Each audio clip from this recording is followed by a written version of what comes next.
Good morning, guys. So today is just going to be a wrap up of what we should have started on Thursday. You should have been making your hypotheses for our gene regulation example, that being the glowing bacteria. So we're going to wrap that up today. I'm going to go through the different scenarios again, just so you remember, and then I'm going to show you what the results will look like. And really, all you'll have to do for today is compare your hypothesis to the results, and then just explain why the results are the way that they are, which I'm going to go over in this video. So it should be fairly easy.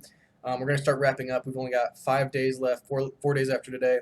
So I've got a couple more things to cover after this, but I'm going to start winding down because obviously I can't really assign that much. We can't really do that much next week because we're going to be wrapping up. So that being said, the assignments past this point shouldn't be too terribly difficult. So what I would like you to do is start checking grades. Make sure that your grades are the way that you want them to be. Make sure you've got everything turned in, because that'll be very important, especially since we're at home and communication is limited. Please make sure that you're checking. And I've already reached out to a couple of you, and I've had people be involved and already reach out to me about their grades too, which is really good. So thank you for those of you who've done that. But just make sure you're checking constantly because we only have a couple days left. So let's wrap up from Thursday. So if you remember, this was the glowing bacteria example. There is a gene in certain bacteria that allows them to produce light when they interact with other bacteria. If you watched the video I linked, you could see how that worked, where whenever they were disturbed, if there was motion, if somebody moved in the water, they would all light up together.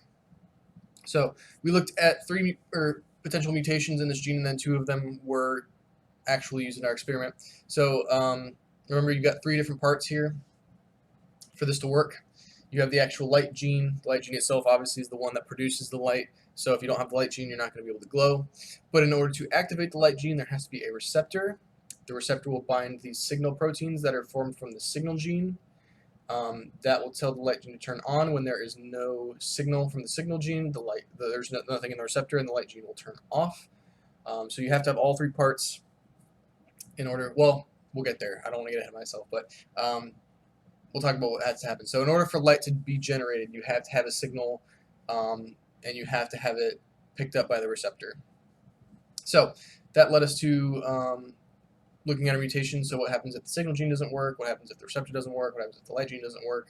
And then we looked at our 2 variants of mutants. So mutant A was a mutant where it has no receptor, so there's nothing for the signal gene or the signal to bind to. And then B is a mutant where they can't produce signal genes. So they have a receptor, they have a light gene, but there's no signal being produced. So if you remember,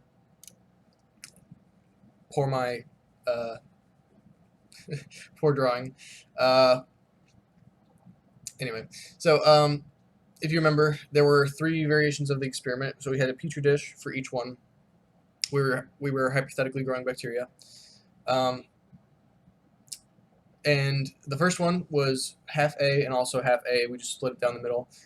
So the first plate is all bacteria with no receptor. So none of the bacteria on this plate have a receptor. We're going to see if they glow, and that was what you should have done on Thursday. You should have made your hypothesis. I think this plate will glow. I think it won't glow because this, and this. Plate B, or the second plate, is all B bacteria. None of them have signal genes, so none of them on this plate have signal genes. And then the third one was a mix of both. So you've got half without receptors and half without signal genes. So we're going to see what happens with this one too. So let's go through the results, the scenario. Oh, I always forget.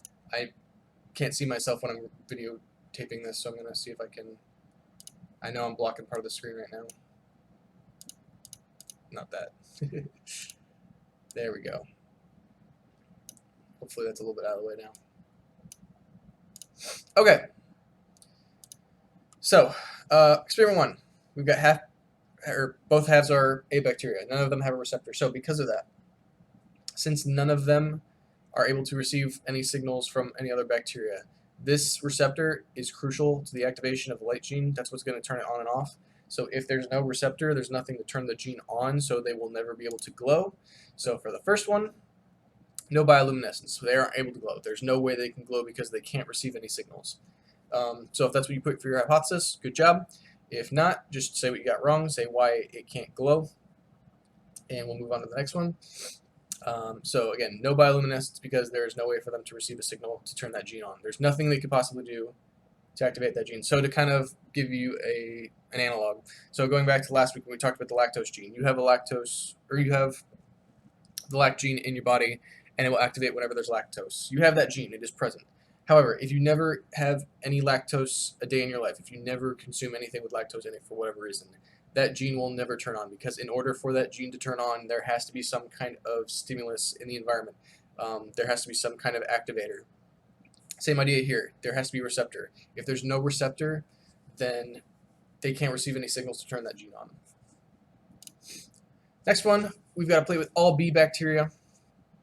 This time they have no signal gene, so they do have a receptor, and they do have a light gene. So if there were signals coming in, they would be able to bind the receptor and they would be able to turn the light gene on. However, since they can't produce any signal gene, they can't produce a signal that'll bind the receptor, and therefore the receptor can't turn on, and therefore the light gene can't turn on. So once again, this one is not going to produce light because they have all the stuff they need, minus the actual signal. So there's no actual signal to turn them on. This kind of goes better along with my example that I just gave with the lactose gene, because in that example, the lactose gene is still active. If you never ate lactose a day in your life, you still have it, and it still works, probably. But if you never encounter the substance that will activate it, then it's never going to turn on. So it's the same idea here. Since they don't have a signal gene, they're not going to be able to produce signal. The signal won't bind the receptor, and the receptor will not turn the gene on. So, all right, here's the last one. Here's the tricky one, and this is the one that I want to see if any of you got this right. Which if you didn't, that's fine. It's part of the learning process. But anyway, so now we've got half and half. So we've got half A and half B. So let's talk about which ones may or may not glow, if any. So first one, A. We have a receptor, we have no receptor for A. The receptor is missing. Therefore, like we said with the first one, we cannot receive a signal for any of the A bacteria. The A bacteria are unable to receive signal under any circumstances, and they can never turn this light gene on.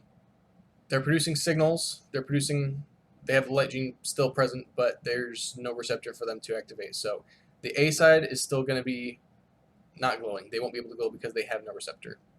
However, with B is an interesting case because they have no signal genes, but they still have receptors and they still have light genes. And now that they're on a plate with A does have a signal gene, and A is still going to produce signal even if the A bacteria can't glow.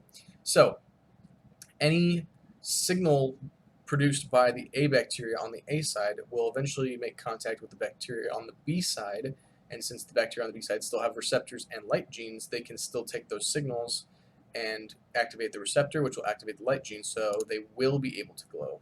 Oh, let me go to the next one. This one. Very good.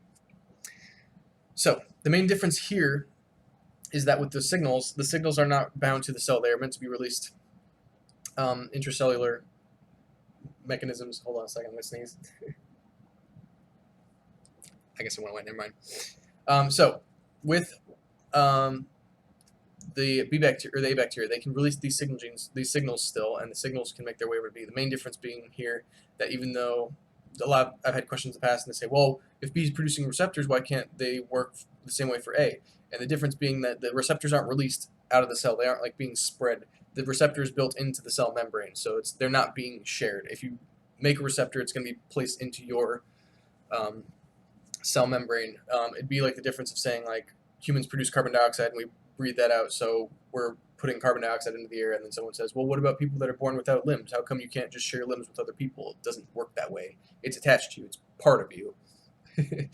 Weird example, but you get the idea, hopefully. So I'm trying to remember. Yes, there should be a video. This video does a really good job of showing the results. We actually made a plate exactly like this. We put it in the incubator, and then we just used a camera to watch that happen. We sped it up a little bit.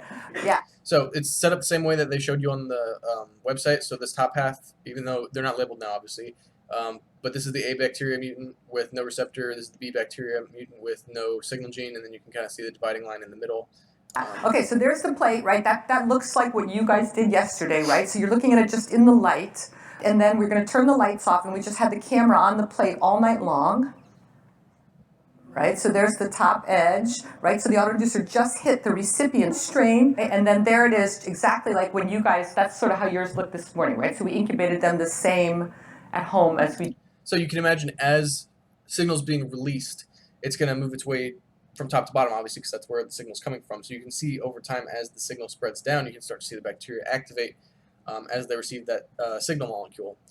So interesting example. Hopefully that makes sense. Again, one of the obstacles we've had to overcome is that I can't really tell what you guys are picking up on and what you're not unless you email me, because we're not in the classroom. Normally people could ask questions, but hopefully that makes sense. I tried to make it simple. So there's that. I think what I'm going to end up having to do is I might have to make this a Google Doc instead of a Google Form question, because for whatever reason Google Docs is not working, which now that I think about it, maybe that means Google Forms is not going to work.